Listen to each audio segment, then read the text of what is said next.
नमस्कार. मी अशोक मिरगे आणि आपण ऐकत आहात मिरगेंची कविता.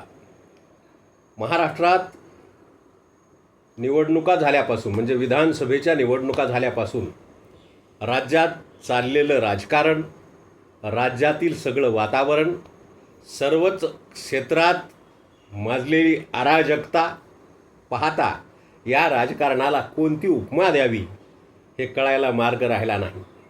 आणि असं का होतंय हे सर्वांना कळत असूनही सांगता येईना झालंय. अशा प्रकारची अवस्था महाराष्ट्राची झाली आहे आणि त्याच्यावर मी आज भाष्य आणि कविता सादर करणार आहे की काय जुने नेते होते. आमच्या लहानपणापासून आम्ही त्यांना पाहत आलोत. ते नेते स्वर्गीय माजी मुख्यमंत्री विलासरावजी देशमुख, स्वर्गीय केंद्रीय मंत्री प्रमोदजी महाजन, स्वर्गीय माजी गृहमंत्री आबा पाटील. काय माणसं होते हे. आणि त्याच्यानंतर ज्यांचा अत्यंत जवळून माझा संपर्क आला ते स्वर्गीय आदरणीय माजी उपमुख्यमंत्री, माजी गृहमंत्री आदरणीय गोपीनाथरावजी मुंडे. काय राजकारण होतं, काय दिवस होते ते मंतरलेले, भारलेले. त्यावेळेस काही विरोध नव्हता काय, त्यावेळेस काही राजकारणात लोक पडत नव्हते काय, त्यावेळेस काही कुणी निवडून येत नव्हतं काय, परंतु राजकारणच वेगळं असायचं. निवडणुकीच्या निकालाच्या दिवशी पडलेला उमेदवार विजयी झालेल्या उमेदवाराच्या हातात हात देऊन त्याला शुभेच्छा देऊन घरी जायचा. अत्यंत खेळीमेळीच्या वातावरणामध्ये हे राजकारण चालू असायचं आणि हे शिकावं, हा आदर्श घ्यावा तो फक्त या जुन्या नेत्याकडून.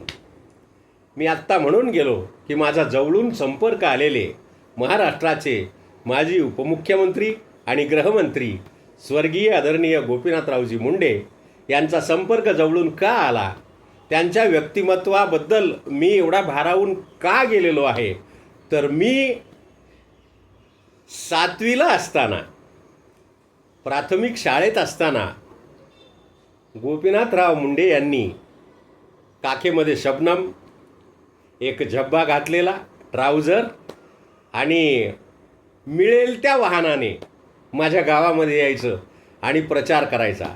त्यावेळेस जनता पक्ष होता, जनसंघ होता आणि त्याचा प्रचार करायचा. आणि विरोधी उमेदवार असायच्या केशर काकू. अर्थात नेहमी काकूच निवडून यायच्या, परंतु मुंडे साहेबांनी मात्र त्यांचे प्रयत्न सोडले नाहीत, त्यांची निष्ठा सोडली नाही. जनसंघापासून ते भारतीय जनता पार्टीपर्यंत निष्ठा कशाला म्हणतात तो आदर्श घ्यावा मुंडे साहेबाकडून. मग त्यांना काही प्रसंग आले नाहीत का, त्यांना काही टेन्शन आलं नाही का.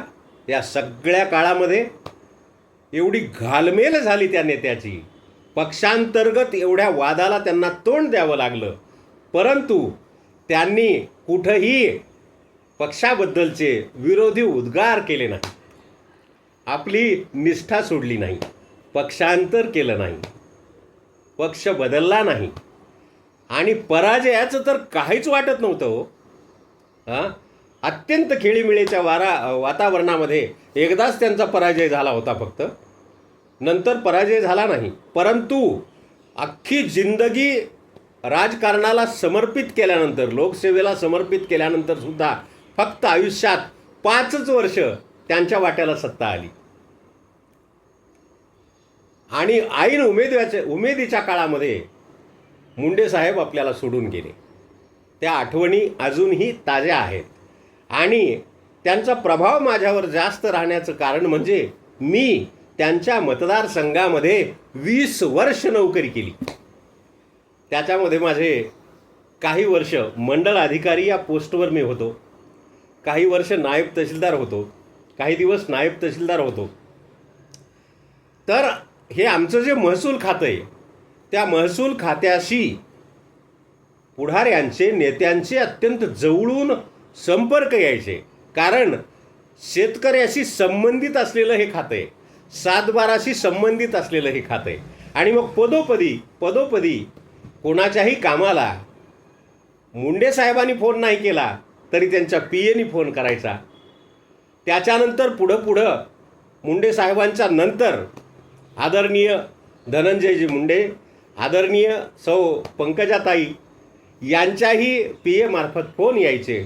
परंतु लोक म्हणत असतील बीड जिल्ह्यामध्ये नोकरी करणं अवघड आहे, बीड जिल्ह्यामध्ये असं आहे, बीड जिल्ह्यामध्ये तसं आहे, परंतु आम्हाला तसं कधीही जाणवलं नाही. त्यांनी फोन करताना एवढं सांगायचं, साहेब याचं एवढं काम आहे आणि हे कायद्यात बसत असेल तर त्याला सहकार्य करा. बस एवढा त्यांचा संपर्क यायचा. परंतु त्यांचं व्यक्तिमत्व, त्यांचा स्वभाव, त्यांची लोक हाताळण्याची हातोटी, त्यांचं बेरजेचं राजकारण हे आज राहिलं नाही.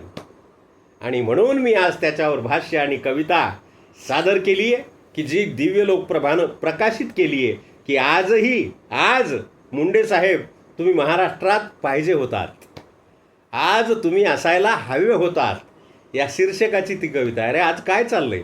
तुम्हाला पराभव मान्य नाही, तुम्हाला राजीनामाच द्यायचा नाही. हां, मला मान्य नाही पडूनसुद्धा, म्हणजे हा लोकशाहीचा खून नाही, अजिबात नाही. जे बहुमत मिळालं ज्यांना त्यांनी मात्र लोकशाहीचा खून केला. वा रे वा, काय म्हणावं याला काय म्हणावं? म्हणजे हसावं की रडावं की कीव करावी याची? हां, कसली अतिताई आहे ही, कसला संताप आहे.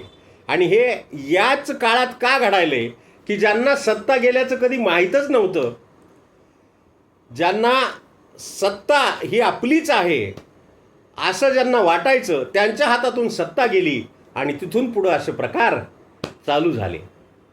बरोबर आहे की नाही? सत्य हे कटू असतं. परंतु तुम्ही आत्मचिंतन करणार आहात का नाही? तुम्ही जे करायलात त्याचं काय? हां, निवडून बाकीचे आले, बहुमत मिळालं, सरकार स्थापायची वेळ आली तरीही आम्ही राजीनामा देणार नाही, कारण पराभव आम्हाला मान्य नाही. वा रे वा. परंतु हे लोकशाहीतले जे नियम घालून दिलेले आहेत, घटनेने जे नियम घालून दिलेले आहेत, ते थांबणार आहेत का तुमच्या हे आतिताई केल्यामुळं? काय एका नेत्याचे भाष्य, काय ऐकावं, काय बातम्या पाहाव्यात, काय त्यांचे बाईट ऐकावेत. वा, सगळा आनंद चालू आहे. आणि याच्यामुळं मला काल मुंडे साहेबाची पुन्हा एकदा आठवण झाली की हा नेता जर महाराष्ट्रात आज असता तर एवढं वातावरण शिगळू दिलं नसतं, अजिबात नाही. आणि त्याच्यावरची ही कविता मी आज सादर करतोय. ऐकूया. कवितेचं शीर्षक आहे, मुंडे साहेब आज राज्यात तुम्ही असायला हवे होते. मुंडे साहेब आज राज्यात तुम्ही असायला हवे होते. ऐकूया.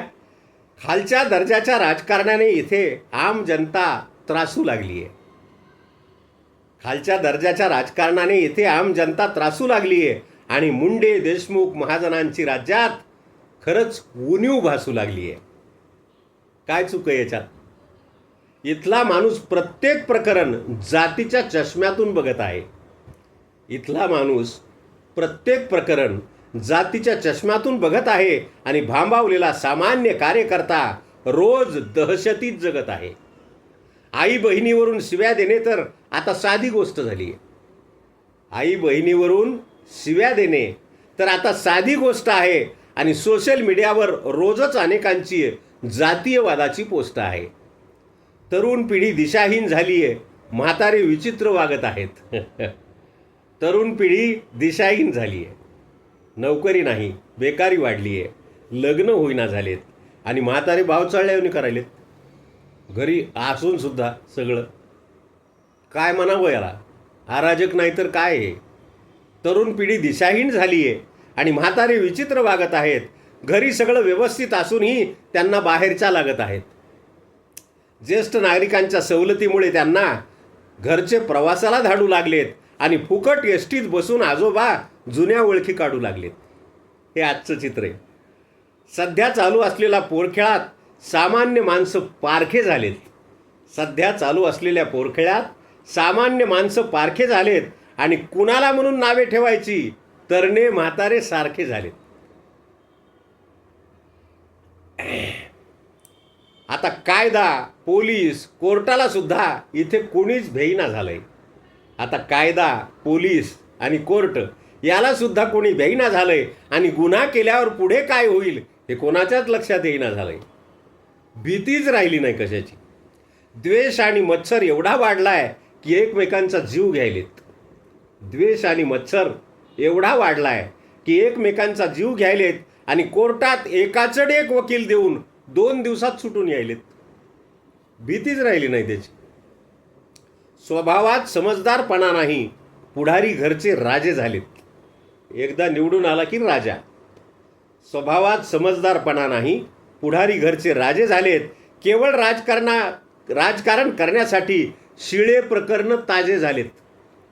जे काढायची गरज नव्हती उकरून, ते सुद्धा उकरून काढायला लागलेत केवळ राजकारणामुळं. काहीही करून प्रत्येक नेत्याला फक्त सत्ता हवी आहे. काहीही करून प्रत्येक नेत्याला फक्त सत्ता हवी आहे आणि ज्याला चालता येईना त्याची सुद्धा रोज चाल नवी आहे. बरोबर आहे की नाही? ज्याला चालता येईना त्याची सुद्धा रोज चाल नवी आहे. सर्वांना सोबत घेऊन चालणारे आता नेते राहिले नाहीत. सर्वांना सोबत घेऊन चालणारे आता नेते राहिले नाहीत. लोकसेवेच्या गोंडस नावाखाली काय करायचे त्यांनाच माहीत. भारदस्त व्यक्तिमत्वासोबत तुमच्या शब्दाला वेगळीच धार होती. मुंडे साहेब, भारदस्त व्यक्तिमत्वासोबतच तुमच्या शब्दाला वेगळीच धार होती आणि समोरचं प्रकरण मिटवताना मनात नीतिमत्तेची किनार होती.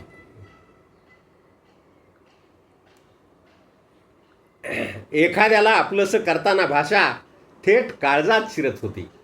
एखाद्याला आपलंसं करताना तुमची भाषा थेट काळजात शिरत होती. अशक्य काम शक्य करताना जादूची कांडी फिरत होती. त्यावेळेस जादूची कांडी हा शब्द प्रसिद्ध असायचा. जिथं मुंडे साहेब जातील तिथं काम फत्तेच झालं म्हणून समजा, आणि म्हणून जादूची कांडी. अशक्य काम शक्य करताना जादूची कांडी फिरत होती. तुमच्या आयुष्यातील प्रत्येक निर्णय पुढच्या पिढीचा आदर्श होता.